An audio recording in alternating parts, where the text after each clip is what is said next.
India news. आज का युद्ध आधुनिक हो चुका है। पारंपरिक युद्ध से कहीं ज्यादा हाईटेक। पाकिस्तान से संघर्ष के बाद भारत लगातार अपने हथियारों को अपग्रेड कर रहा है। इसमें हाइपरसोनिक मिसाइलों का विकास भी शामिल है। भारत ने एक ऐसा हाइपरसोनिक मिसाइल तैयार किया जो ब्रह्मोस से भी अधिक घातक है। ब्रह्मोस मिसाइल ने ऑपरेशन सिंदूर के दौरान पाकिस्तान में कोहराम मचा दिया था। अब नई मिसाइल ध्वनि तो पाकिस्तान के लिए काल ही बन जाएगी। 80% स्वदेशी ध्वनि मिसाइल अफगानिस्तान सीमा के करीब पाकिस्तान के बनाए आतंकी अड्डों को भी मिट्टी में मिला सकती है। ध्वनि मिसाइल हवा, समुद्र और जमीन से लॉन्च की जा सकेगी। ध्वनि मिसाइल भारत को चीन की DF-17 और रूस की एवेनगार्ड जैसी मिसाइलों से भी सुरक्षित रखेगी। एक रिपोर्ट।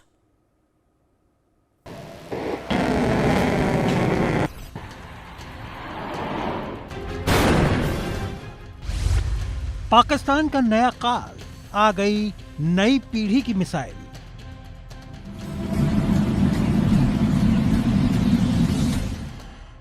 पाक का हर आतंकी अड्डा ध्वनि की रेंज में होगा।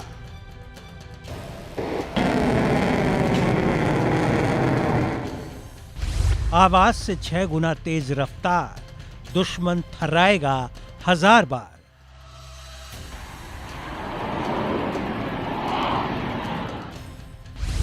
ब्रह्मोस से भी खतरनाक ध्वनि मिसाइल तैयार। ऑपरेशन सिंदूर के दौरान ब्रह्मोस मिसाइल ने पाकिस्तान की धज्जियां उड़ा दी। 4 दिनों तक चले संघर्ष में भारत ने ब्रह्मोस मिसाइल से पाकिस्तान पर ताबड़तोड़ हमले किए। ब्रह्मोस मिसाइलों ने पाकिस्तान के एयरबेस, आर्मी कैंटोनमेंट और आतंकी ठिकानों को सटीक निशाना लगाकर तबाह कर दिया। पंजाब प्रांत में जैश ए मोहम्मद और लश्कर-ए-तैयबा के मुख्यालयों को मिट्टी में मिला दिया। ब्रह्मोस के खौफ से थर्राए पाकिस्तान के लिए एक और बुरी खबर है। अब भारत ने ब्रह्मोस से भी अधिक ताकतवर हाइपरसोनिक हथियार बना लिया है। यह हाइपरसोनिक हथियार पाकिस्तान के लिए नया काल बनेगा। DRDO ने नई पीढ़ी का स्वदेशी हाइपरसोनिक हथियार तैयार कर लिया है, जो ब्रह्मोस से भी ज्यादा घातक और खतरनाक है।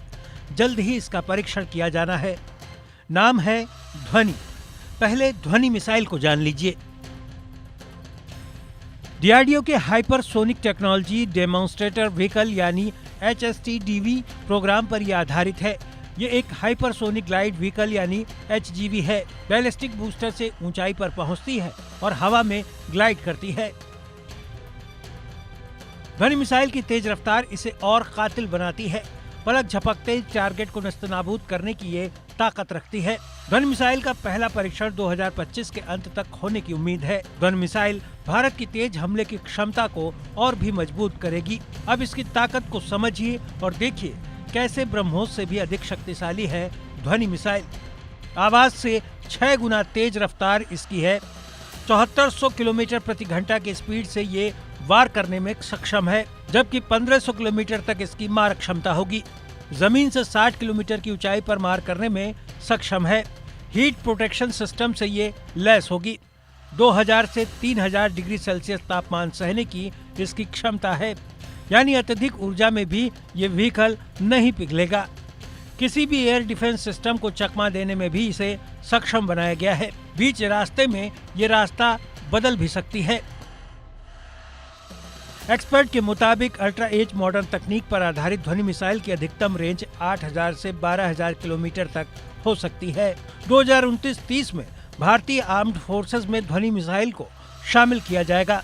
अब आपको बताते हैं कि ब्रह्मोस से क्यों बेहतर है ध्वनि। ब्रह्मोस मैक 3 रफ्तार से उड़ती है, जबकि ध्वनि की रफ्तार मैक 5 से ज्यादा है।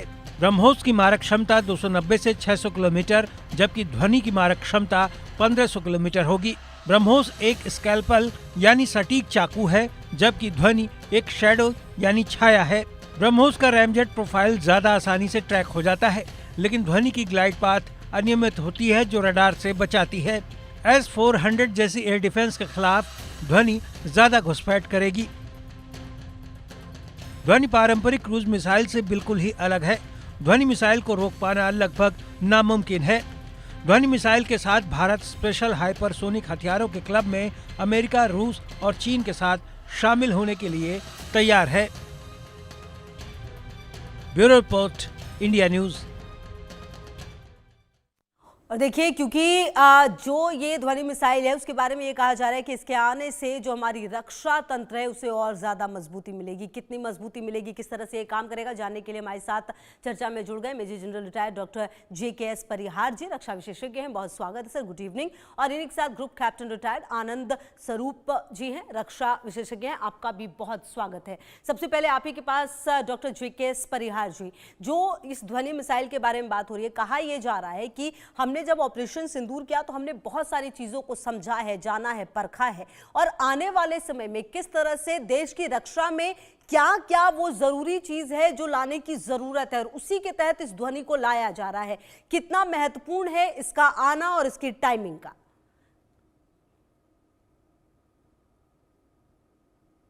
सर आप अपने आप को जरा अनम्यूट कर लें जी। मेरा अनम्यूट ही है। ठीक है सर, अब आवाज आ रही है, शुरुआत में नहीं आ रही थी, अब आ रही है जी। हाँ, धन्यवाद खुशबू जी मुझे बुलाने के लिए और इस अच्छे टॉपिक पर डिस्कशन के लिए। और ये ऑपरेशन सिंदूर और उसके पहले जिस तरह से रशिया यूक्रेन वार से जो लेसन्स मिले हैं, सारे बड़े देश जो हैं अब समझ चुके हैं कि अगले आने वाला वार डॉक्ट्रिन है उसमें स्पेस टेक्नोलॉजी और मिसाइल्स का रोल बहुत ज़्यादा होना है। मैं फिर से श्रद्धांजलि दूंगा और याद करूंगा हमारे भूतपूर्व राष्ट्रपति अब्दुल कलाम साहब को, जिन्हें मिसाइल मैन कहा जाता है, और इन्होंने इसकी सारी जो है फाउंडेशन रखी हुई है। और ये जो मिसाइल सिस्टम ध्वनि है, ये क्योंकि हाइपरसोनिक स्पीड में जा रहा है, जो ध्वनि की रफ्तार होती है उससे अगर वो 1200 किलोमीटर से कम वाला है तो उसको सबसोनिक कहते हैं, और उससे ज़्यादा और 5 मैक यानी 5 गुना तक होती है तो हम उसे सुपरसोनिक कहते हैं, और उससे ज़्यादा की स्पीड वाले सिस्टम हाइपरसोनिक कहते हैं। ये सिर्फ स्पीड का ही कमाल नहीं है खुशबू जी, इसमें बहुत इंपॉर्टेंट 3 चीज़ें इसमें आती हैं। पहला तो ये होता है कि जब आप ये मिसाइल जो है, जो हम कहते हैं कि ये ग्लाइड कर रही है, और दूसरा जो मिसाइल्स होते हैं अग्नि हुआ, ये बिल्कुल सटीक जाती है और ये स्कैल्पल होता है। तो बेसिक डिफरेंस मैं तीनों का आपको बताऊंगा कि ब्रह्मोस्त्र जो है वो लोअर उसमें आउटर स्पेस में रहती है, और वो एक फिक्स उस पे जाके टारगेट पे अटैक करती है। और जो बैलिस्टिक मिसाइल्स होते हैं वो अपर स्पेस पे जाके फिर एंट्री करते हैं, और ये जो है ये lower part of the outer space में करीब 100 किलोमीटर से 150 किलोमीटर की उसमें ऊपर जाता है। इसको धक्का एक रॉकेट से दिया गया, उसके बाद में ये वहाँ पहुंचेगा, प्रोपल्शन होता है और फिर ये ग्लाइड करता है। तो ये टेक्नोलॉजी ये कि ग्लाइड करके फिर से जब ये एंट्री हमारे उसमें एटमॉस्फेयर में अंदर आता है तो उस वक्त में टेम्परेचर 3000 डिग्री सेल्सियस से ज्यादा होता है, उसको सस्टेन करना। तो जो इसका कवर बनता है सिरेमिक, वो बहुत इंपॉर्टेंट है, और वो हमारे DRDO ने इसको बनाया, वो पहली सफलता है। स्क्रैमजेट इंजन जो है लो एटमॉस्फेयर प्रेशर में जब ऑक्सीजन की कमी होती है उसमें फ्यूल करके और हाइड्रोजन से इसको जब इंजेक्ट होके करता है, वो इंजन जो बना वो हमारी दूसरी सफलता थी। जब क्रायो इंजन हमें नहीं मिल रहे तो वो जमाना देखिए, वो सबसे बड़ी सफलता हुई। और तीसरा जो है सटीक रडार सिस्टम, इसमें जो है सैटेलाइट से कैसे इसको करके ग्लाइड करके पहुंचेगा। और इसके जो डिजाइन ऐसी है कि जो आज के जो हमारे एयर डिफेंस सिस्टम दुनिया में है, चाहे अमेरिका के हों चाहे वो आयरन ड्रोन इनका इसराइल वाले हैं, उनको ये बात देने में सक्षम है। तो हाइपरसोनिक ग्लाइड मिसाइल जो है वो भविष्य की हैं, और कहा जाता है कि रूस के पास में कुछ ऐसे भी हैं जो 10 मैक से ज्यादा के हैं।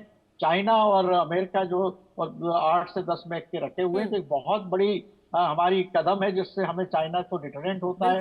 कुल मिलाकर डॉक्टर JKS परिहार जी, अगर मैं समझ पा रही हूँ तो आप ये भी कह रहे हैं कि वैश्विक ताकत में भारत का जो स्थान है वो बढ़ेगा। मतलब कुल मिलाकर भारत अमेरिका और चीन जैसे देशों की फहरिस्त में और रूस जैसे देशों की फहरिस्त में शामिल हो जाएगा। क्योंकि देखिए, ये जो हाइपरसोनिक हथियार दुश्मन की प्रतिक्रिया को भी मुश्किल बनाते हैं। अगर आनंद स्वरूप जी, क्योंकि इसकी जरूरत भी इसीलिए थी क्योंकि हम कहीं ना कहीं हर तरीके से अपने आप को बेहतर कर रहे हैं, और ऐसे में ध्वनि जैसे मिसाइल का आना और इसका हमारे रक्षा के क्षेत्र में शामिल होना हमारी रक्षा तंत्र को और ज्यादा मजबूत बनाएगा। और ये प्लस समय की डिमांड भी है कि आप ऐसी चीजों को शामिल करें जो दुश्मनों के लिए बहुत ज्यादा मुश्किल बनाए युद्ध को। हम खुशबू जी नमस्कार। सबसे पहले तो मैं ये कहना चाहूंगा कि मैक 6 की स्पीड से जब कोई मिसाइल इंडिया से लॉन्च होगी और तीनों ट्रायड्स यानी कि भारतीय वायुसेना और नेवी से और आर्मी के तीनों एलिमेंट से रहेगी। तो आप देखिए कि इसकी रेंज जो अभी 10,000 किलोमीटर की है, अगर वो एयरबोर्न हो जाती है या फिर अपना नेवी में आ जाती है शिप्स में, तो इसकी रेंज और बढ़ जाती है। यानी कि पूरे विश्व में अगर इंडिया के, भारत के अगेंस्ट कोई भी अगर कंट्री है जिसकी एडवर्सरी है और जो सपोर्ट कर रहा है, जैसे हमने पिछले ऑपरेशन सिंदूर में देखा, कुछ कंट्रीज ने पाकिस्तान को सपोर्ट किया, तो अब हमारी रेंज में वो कंट्रीज भी आ जाएंगी।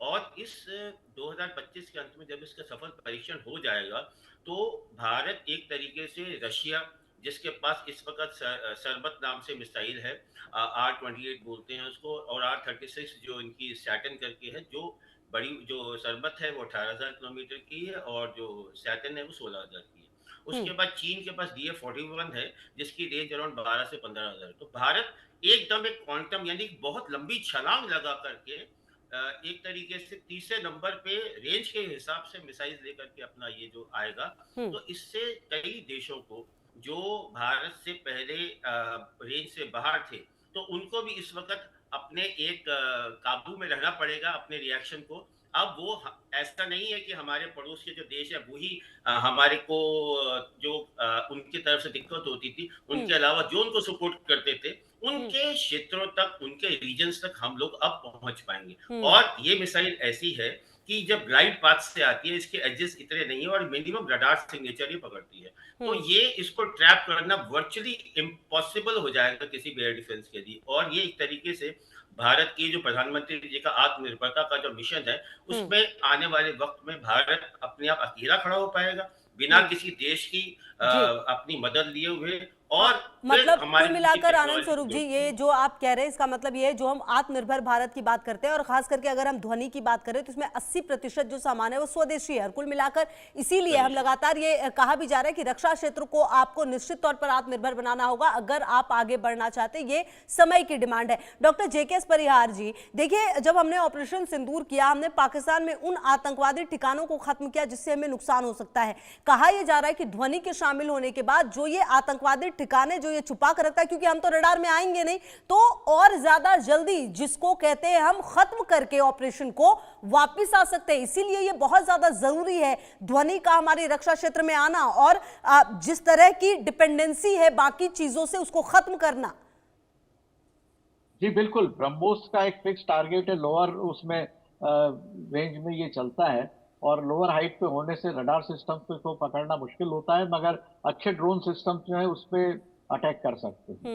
अब ये क्योंकि हाइपरसोनिक मिसाइल है, तो जब तक अगर कोई आगे चल के भविष्य में कोई सिस्टम डेवलप भी होता है जो इसको आइडेंटिफाई करे, तो इसकी स्पीड जो है वो जबरदस्त स्पीड, और दूसरा ग्लाइडिंग सिस्टम कि जिससे इसका ये अपने आप ऑटोमेटिकली मैनूवर करके अपने टारगेट को चेंज कर सकती है, तो इसको पकड़ पाना बहुत मुश्किल होगा। और खुशबू जी, ये मिसाइल जबरदस्त है, इसके साथ में देखिए कि आपके डिफेंसिव सिस्टम भी तगड़े होते हैं, और हम जो है इसमें तो आगे आए ही हैं। इसके अलावा जो एंटी सैटेलाइट सिस्टम जो हमने डेवलप एसेट किए हुए हैं, वो अगर इसी तरह के कोई दूसरे देशों के, चाइना के आते हैं, तो उनको भी हम जो है काउंटर करने में आज सक्षम है। तो हम हाइपरसोनिक मिसाइल दूसरे देशों की रोकने में सक्षम है, और हमारा खुद का सिस्टम इतना अच्छा डेवलप हो गया है, तो भारत का डिटरेंट बहुत जबरदस्त आगे पहुंच चुका है। और इनमें आपके न्यूक्लियर वार हेड्स भी इसमें कैपेबल हैं कि ये कैरी करेंगे। ये एक बहुत बड़ा थ्रेट होता है डिटरेंस के लिए। तो दुनिया के दूसरे देश जैसे चाइना जैसे हैं, उनको 10 बार सोचना पड़ेगा कि हमारे ऊपर किसी तरह का स्ट्रॉन्ग एयर या कोई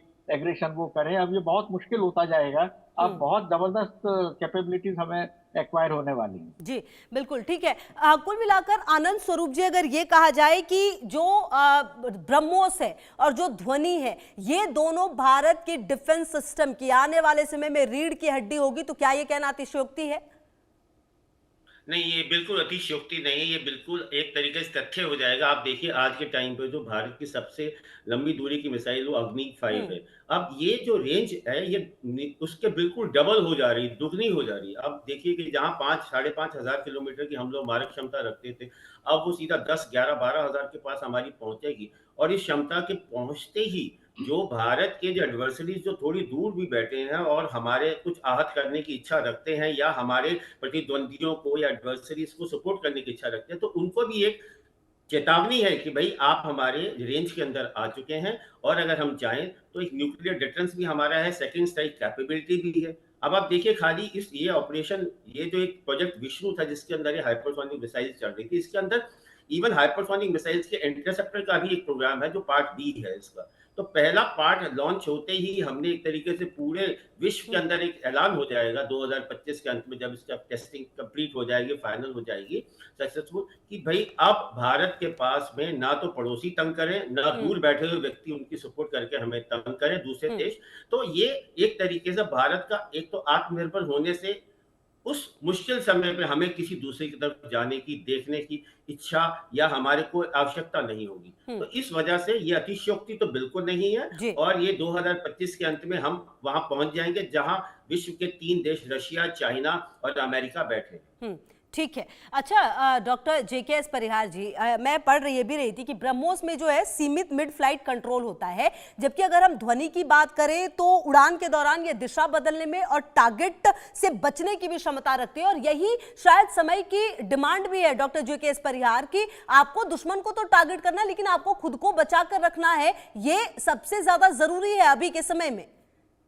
जी हाँ, यही तो मैंने आपको बताया था कि इसकी जो ये ग्लाइडिंग सिस्टम होने से इसको किसी फिक्स जो टारगेट आइडेंटिफाई करते हैं रडार, वो ये नहीं कर पाएंगे। ये इसका एक इसकी स्पीड और इसकी जो एरोडायनेमिक डिजाइन है, मैं समझता हूँ हमारे एस्टीम पैनलिस्ट आनंद स्वरूप साहब इसमें ज्यादा समझते हैं कि ये जो इसकी डिजाइन होती एरोडायनेमिक डिजाइन है, ये एरोडायनेमिक डिजाइन इसको दो फायदे देती है। एक तो 3000 डिग्री के टेम्परेचर में सिरेमिक कोट इसका जो है वो मेंटेन रहता है, हाइपरसोनिक की स्पीड को लेने में ये देता है। और तीसरा जो है इसका स्लीप सिस्टम है कि रडार सिस्टम इत्यादि कोई भी है उसको ये काउंटर चकमा देने में ये बहुत सक्षम होता है। और देखिए जो अभी जैसे ऑपरेशन सिंदूर में हुआ, सबसे बड़ा लेसन ये होता है कि पहले हमारे सो वीर पहले कहते थे कि भाई शतरंज में पहले जिसने राजा के ऊपर हमला किया वो जीतता है। उसी तरह से यहाँ हमने मल्टीपल हो गए, एक तरह की मिसाइल, एक तरह के ड्रोन नहीं होते। आप एक लंबे इलाके में तरह तरह के जब वेपन्स के साथ एक साथ जाते हैं, जहां आप इसमें ये पृथ्वी भी जा रहा है, अग्नि भी जा रहा है, दूसरे छोटे मिसाइल से, ब्रह्मोस है, ड्रोन है, तो जो सिस्टम होता है, रडार सिस्टम होता है, वो कंफ्यूज भी होता है। तो उस वजह से जो है वो पूरी सबकी मिलके जो कंबाइंड होती है ना, एक फूल से जो है एक गुलदस्ता ज्यादा अच्छा हो जाता है, बगीचा हो जाता है। उसी तरह से जब डिफरेंट टाइप के मिसाइल, और जैसे हमारे आनंद स्वरूप साहब ने कहा कि ये इंडिजिनस है, 80% आज इंडिजिनस है, ये सबसे बड़ी बात है। कोई दूसरा देश जब कभी कोई संकट आता है तो वो हमें दबाने की कोशिश नहीं कर पाएगा, क्योंकि हम सारा सिस्टम अपना बना रहे हैं, तो हम सेल्फ डिपेंडेंट हैं। और ये काफी जबरदस्त है। अभी मैंने पढ़ा था कि इवन हमारे इस प्रोजेक्ट में जो है वो टर्की तक भी इंटरेस्टेड हो रहे हैं कि ब्रह्मोस भी लें और इस मिसाइल पे भी लें। ये दिखाता है कि हम कितने आगे बढ़ रहे हैं। और भारत एक बहुत, खास करके मैं समझता हूँ कि मिसाइल और स्पेस टेक्नोलॉजी में जिस तरह से कम पैसों में जो टेक्नोलॉजी डेवलप करते हैं, ये शायद अमेरिका और रूस में पॉसिबल ही नहीं है। और हम अब 1 पे पहुंचने में लगता है 10-15 साल में उनसे आगे निकल जाएंगे। ठीक है। अच्छा आनंद स्वरूप जी, जो बात कह रहे थे डॉक्टर जेकेएस परिहार की, वो आप बेहतर बता पाएंगे जिस तरीके की जो डिफरेंस है दोनों में, ब्रह्मोस और ध्वनि में। इसके अलावा सर एक बात ये भी है कि अत्याधुनिक हीट प्रोटेक्शन और डिजाइन जो है इसका, ये इसे खास बनाता है। दूसरी तरफ भारत की रक्षा प्रणाली को ये और ज्यादा सुदृढ़ करता है, और सबसे इंपॉर्टेंट ये है कि इसके आने से भारत की सैन्य ताकत में जो इजाफा होगा वो कहीं ना कहीं सबसे ज्यादा इंपॉर्टेंट है। बिल्कुल सही खुशबू जी। देखिए पहले तो इसका जो डिजाइन है उसमें एंगल्ड एजेस हैं और मिनिमम रडार सिग्नेचर ही पकड़ता है। तो इसका जो ग्लाइड पाथ है वो भी एक स्पेसिफाइड पाथ नहीं है, तो ये अपना पाथ बदल करके इसको अवॉइड करते हुए ये टारगेट पे जाएगी। और इसको किसी भी एडी सिस्टम पे, एंटी रडार सिस्टम पे देने पे, किसी भी एयर डिफेंस सिस्टम पे देने पे इसको बहुत डिफिकल्टी होगी। और इसकी स्पीड, कहने को तो नाम ध्वनि है मगर ध्वनि से 6 गुना तेजी की स्पीड पे चल रही है ये। तो ये उस स्पीड पे जा करके इसका रिएक्शन टाइम बहुत ही कम है। और अगर आप ये देखें कि भारत का, जैसे जनरल साहब ने बताया कि भारत का एक फूल और जुड़ गया, गुलदस्ता इतना बड़ा होता जा रहा है, जिसमें आप देखिए अशोक लेलैंड पे 8x8 लॉन्चर्स हैं, छोटी दूरी की मिसाइल्स हैं। अभी हमने थोड़े दिन पहले देखा कि अग्नि प्राइम कैनिस्टर जो हम ट्रेन से लॉन्च कर पाएंगे, और वो भी उसका सफल परीक्षण होगा 2000 किलोमीटर की रेंज की। अग्नि 5 हमारे पास है, ब्रह्मोस हमारे पास में है, S-400 हमारे पास में। तो क्या ऐसी चीज नहीं है जिसमें दूसरा जो हमारा एडवर्सरी या दुश्मन है उसको ये खतरा और बढ़ता जाए? और एक साथ अगर ये सारी की सारी मिसाइल इंडिया लॉन्च करता है किसी एक प्रतिद्वंदी के ऊपर, तो ऐसा मुझे नहीं लगता। जैसे इजराइल का आयरन डोम सिस्टम टेस्ट में आ गया था जब बहुत सारी मिसाइल आई थी, और वर्चुअली उसमें से कुछ मिसाइल जाकर के इजराइल के अंदर इम्पैक्ट कर गई थी सिविलियन एरियाज में। तो इजराइल के बताइए इतना बढ़िया डिफेंस सिस्टम होते हुए भी वो अपना उसमें मात खा गए। तो ऐसा भारत के आसपास के एडवर्सरीज में ऐसा सिस्टम आयरन डोम के इक्विवेलेंट नहीं है, और अगर वो है भी तो वो इतना जबरदस्त टेस्ट में आ जाएगा, इतना जबरदस्त टेस्ट में आ जाएगा कि भारत एक डिसिसिव स्ट्राइक कर पाएगा इसके जुड़ते ही। बिल्कुल। अच्छा डॉक्टर JKS परिहार जी, जैसा कि आप कह भी रहे थे, मैं पढ़ भी रही थी कि ग्रीक मीडिया कह रही है कि भारत और ग्रीस के जो सैन्य रिश्ते हैं वो और मजबूत हो रहे हैं, और कहीं ना कहीं पाकिस्तान और टर्की में जो घबराहट है वो देखी जा रही है, और यही करना भी है क्योंकि जिस तरह की हरकत पाकिस्तान करता है, जरूरी अब यही है कि पाकिस्तान और ऐसे देशों की जो उसकी मदद करते हैं उनको कैसे कंट्रोल में किया जाए। तो हम इसी तरह से कंट्रोल कर रहे हैं, हम अपने रक्षा क्षेत्रों को ही इस हिसाब से बना रहे हैं कि हम खुद आत्मनिर्भर भी हों, और जब जिस तरह के ऑपरेशन को करने की जरूरत पड़े तो हमारे पास हर तरह की मिसाइल हो, हमारे पास हर तरह की सुविधा हो।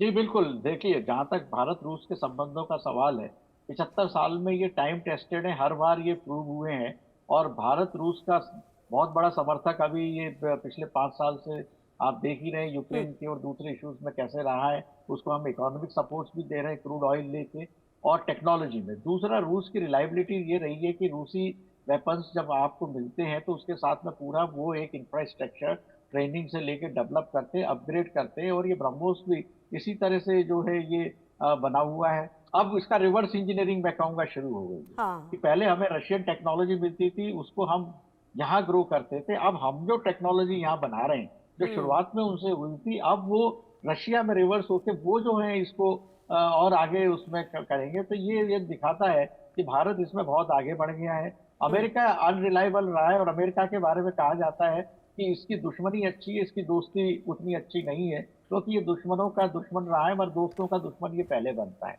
ये एक लेवल पे ये चेक एंड बैलेंस करते रहे हैं। तो उसी तरह से जैसे इन्होंने चाइना को खड़ा करा 1980 में रशिया के अगेंस्ट, और जब चाइना बड़ा होने लगा तो फिर वो उन्होंने भारत के लिए इसमें बीच में सपोर्ट देना शुरू करा। तो ये इनकी ढुलमुल लेके चलती रहती है, पर रशिया का एक स्ट्रॉन्ग सॉलिड सपोर्ट है, और हम लोग नेचुरल एलाई हैं, और इससे दोनों देशों का बहुत फायदा हो रहा है। तीसरी बात ये है कि रशिया जो है वो भारत के भौगोलिक रूप से ज़्यादा नज़दीक है। अगर आप इसमें जो हमारा POK जब हमको मिल जाता है तो उसके बाद में अफगानिस्तान और रशिया से हमारी दूरी जो है वो 100 मील से भी कम पे रह जाती है। तो ये भी एक हमें एडवांटेज हो, ये जो अमेरिका से हमें कभी मिलना नहीं है। वो बहुत ही ज़्यादा बिजनेस माइंडेड है, और वो हाईली अनरिलायबल है। तो मैं समझता हूँ हम सही रास्ते पे चल रहे हैं। ठीक है। अच्छा आनंद स्वरूप जी, हमने पिछले कुछ समय में बहुत कुछ देखा है। चलिए, हमने तो ऑपरेशन सिंदूर किया, लेकिन उससे पहले हम दुनिया में देख रहे हैं कि अलग अलग मोर्चों पर जो युद्ध है वो कहीं ना कहीं नजर आ रहा है। और ऐसे में हमने ये समझा है कि मिसाइल्स कितने ज्यादा इंपॉर्टेंट हो जाते हैं, खास करके अगर ध्वनि की तरह ताकतवर मिसाइल्स हमारे साथ है तो कहीं ना कहीं बहुत ज्यादा ताकत सेना को भी मिलती है, और एक भरोसा जो होता है वो और ज्यादा बढ़ता है युद्ध के मैदान में। बिल्कुल सही बोला आपने खुशबू जी। अब जो आने वाले जो वॉर्स हैं वो मिसाइल यानी टेक्नोलॉजी इंटेंसिव होंगे, वो ह्यूमन इंटेंसिव नहीं होंगे। उसके अंदर ये है कि अभी इस वक्त जो हमारे वायुसेना चीफ ने भी जो बयान दिया कि हमारे को इस वक्त शॉर्टेज चल रही है स्क्वाड्रंस की, तो किसी तरीके से जब तक वो हमारी शॉर्टेज जो हमारा तेजस डेवलप होकर के हमारे पास इंडक्शन नहीं हो जाता, तब तक एक तरीके से खाना पूर्ति जो है ये मिसाइल उससे बहुत ही आगे लेवल तक हमारे को ले जा पा रही है। तो एक तरीके से जान माल की तो हमारी जो हानि होनी है वो भी बचेगी, और हम अपने ही एरिया से बिना किसी तरीके से क्षति खाए हुए जान माल की हम यहीं से ही दूसरी जो देश हैं उनको हम अपने स्ट्राइक रेंज में ले पाएंगे। और बहुत ही वैरायटी, जैसे गुलदस्ते के अंदर इतनी मिसाइल्स आ गई हैं कि अब एक तरीके से जो हमारी कुछ कमियां थी अपने एयर एसेट्स की वो यहाँ से पूरी हो जाएंगी। और जैसे ही हमारे साथ में तेजस भी ज्वाइन करेगा तो उसके साथ में हमारे देश की जो स्ट्राइक कैपेबिलिटी है, मारक क्षमता बहुत आगे बढ़ जाएगी। ठीक है सर, बहुत शुक्रिया।